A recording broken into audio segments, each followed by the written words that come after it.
The boy unexpectedly transformed into a skeleton. From then on, he gained immortality. However, his little bird completely disappeared. Since the day he killed another skeleton, Rhett discovered he could absorb the life essence of other monsters. This strengthened him, so he developed cautiously in the dungeon.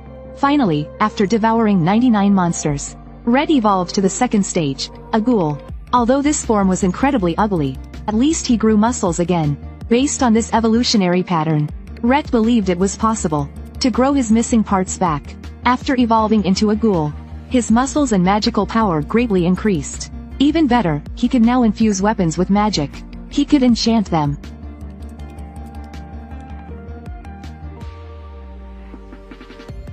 Rhett was now far beyond his former human self.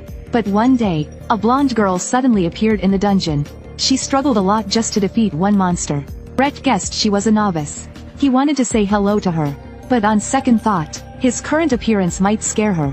Rhett decided to follow her, waiting for the right moment to show himself. Not long after, the blonde encountered a high-level monster.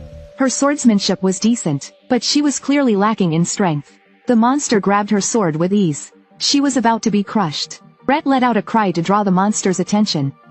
A ghoul. She froze in fear, unable to attack.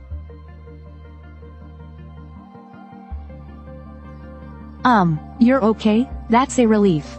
The blonde was still terrified of the creature.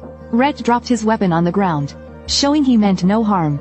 He told her he was also an adventurer. Although she didn't understand why Rhett became like this, she still thanked him. The blonde asked Rhett, "Can I leave now?" Rhett requested her to buy him 2 sets of clothes. He wanted to return to town too. With that, he placed a bag of magic stones on the ground. After buying the clothes, the remaining money is yours as a thank you gift. The blonde agreed to help him. She told Rhett to wait patiently. After the blonde left, Rhett continued fighting monsters to gain experience. By now, he could accurately spot the monster's core. He could take them down with a single strike. Not long after, the blonde returned with clothes. She kept her promise. She even returned the leftover money to Rhett. When Rhett reached for the clothes, the blonde quickly stepped back. She was still a bit afraid of this strange guy. Rhett eagerly changed into the clothes. Now, he looked almost like a normal person. The blonde took out a mirror for Rhett to see. His face was still terrifying.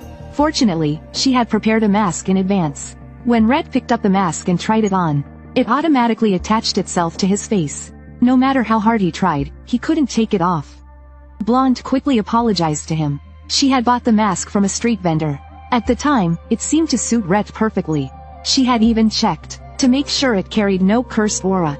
Rhett infused holy energy into his hands. This loosened the mask